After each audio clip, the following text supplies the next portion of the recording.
Hi, this is Taryn Kale. Today we're going to whip stitch the edge of a square punch needle coaster. I made one earlier this week and filmed it, and so now I'm going to share it with you and talk you through the process. First, let me show you coasters that are already finished and how they're constructed. These were made with a 100% rug wool bulky weight yarn. You may also know this weight as number 5. This yarn is about twice the thickness of worsted weight yarn. I've linked my yarn sources in the description below if you'd like to buy some for yourself. Before we talk about whip stitching, let me show you a border technique that I like to use all by itself or combined with a whip stitched edge. This outer border was punched with a number 8 Oxford punch needle, which produces a 1/2 inch loop. If you have long loops along the edge, when you press your final piece with an iron, the loops will lay flat. This technique provides a skirt of yarn that will conceal a simple hem and add a little size to the coaster.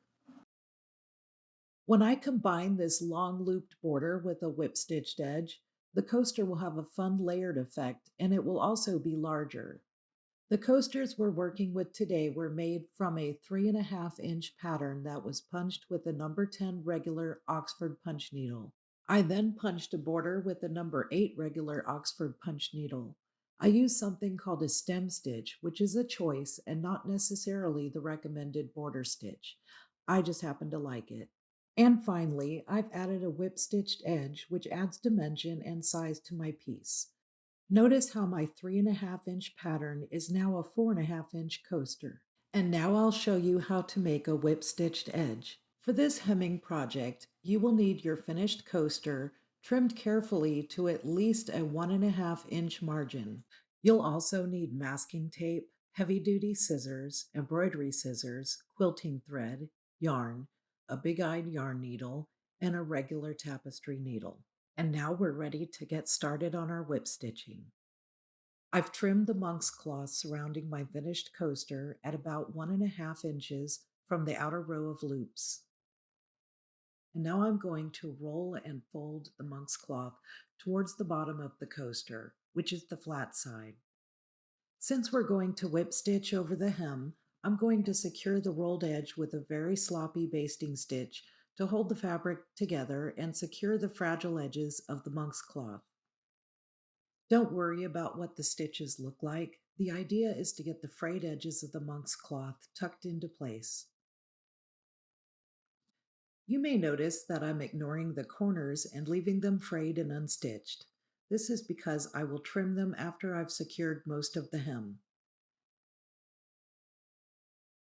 To tie off your thread, just dip a stitch into the monk's cloth weave and create a knot. Again, the stitching here is just to hold the cloth in place so we can whip yarn over it later.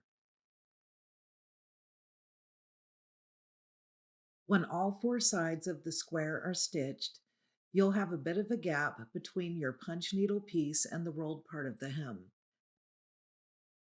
All 4 corners will be very frayed and messy. This is why we're stitching the edges down as quickly as possible so they don't shred. Before moving on to address the corners, I want to show you what your coaster's hem should look like at this stage. The hem is rolled so the raw edges of the monk's cloth are tucked inside the stitches and are protected from becoming frayed as we whip stitch the edge. As you can see, I'm now able to handle the hem without fear of the monk's cloth pulling itself apart and ruining my coaster. This is important because we're going to be tugging bulky yarn through the holes of the fabric, and they need to hold up through that process. And now we're going to talk about the corners. The next step to prepare our coasters for a whip stitched edge is to secure the frayed ends with masking tape and trim them to the shape we want. I find that with such a small project, when I use tape rather than folding and stitching these areas, I'm able to shape the corners and at the same time debulk an area that will receive much more yarn than the rest of the edging. The first thing we want to do is secure all of those loose strands of monk's cloth in between 2 strips of masking tape. by sandwiching two lengths of tape together over the shredded ends of each of the four corners. Leave enough of a gap in between the tape and your outer row of punch needle stitches so you can sew into the hem as you whip stitch the edge. Don't worry about the frayed ends being too messy under the tape. Just make sure to press down firmly to make sure the tape is secure. Now that all four corners are taped, I'm going to trim them into a square shape and then snip the ends a bit to round the corners. Be careful not to cut the edge of the hem that you've already stitched. We just want to cut the part that's taped. Snip the tip off of each corner to blunt the point so the corners will have a rounded shape. Next, I'm going to go in with tiny strips of tape to secure the ends one more time. The shape isn't perfect, but keep in mind that we're going to be whipping bulky wool rug yarn over the edges, so all this will be covered up. The goal is to debulk and guide the shape of the corners. Now we're finally ready to whip stitch. Cut an arm's length of your yarn and thread it into a big-eyed blunt needle. Starting somewhere in the center of one of the straight sides, poke your needle down through one of the holes in the weave of the monk's cloth that is directly in front of one of your loops.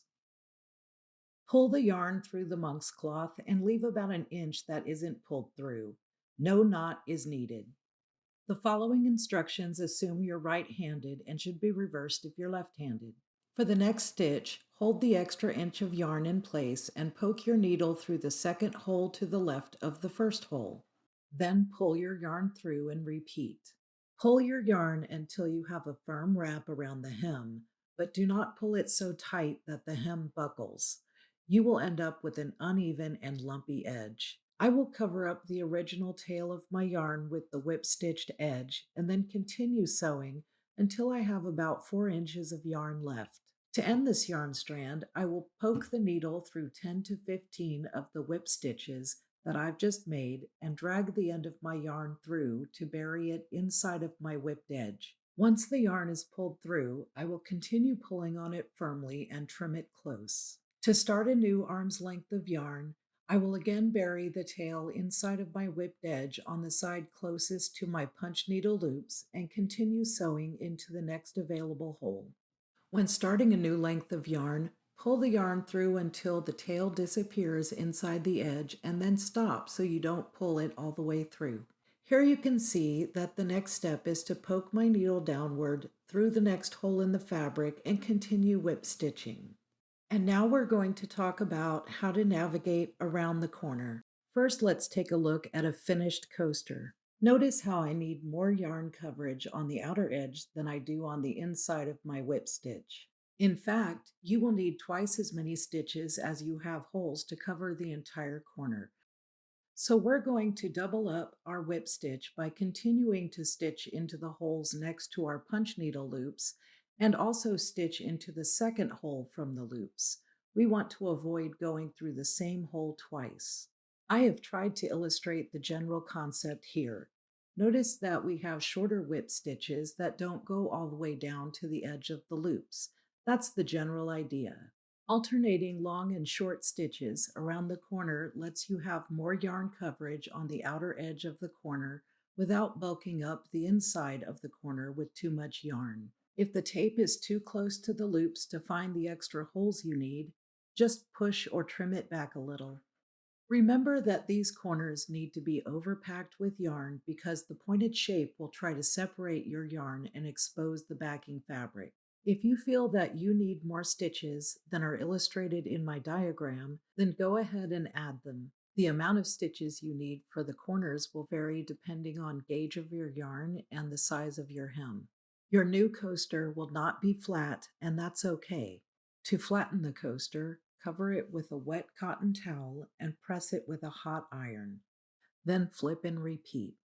Press down as hard as you can and keep going until your coaster is flat. To get rid of the sweater fuzz, use an electric depiller. And now it's your turn to try a whip stitched edge. Thanks for watching, and I'll see you in the next one.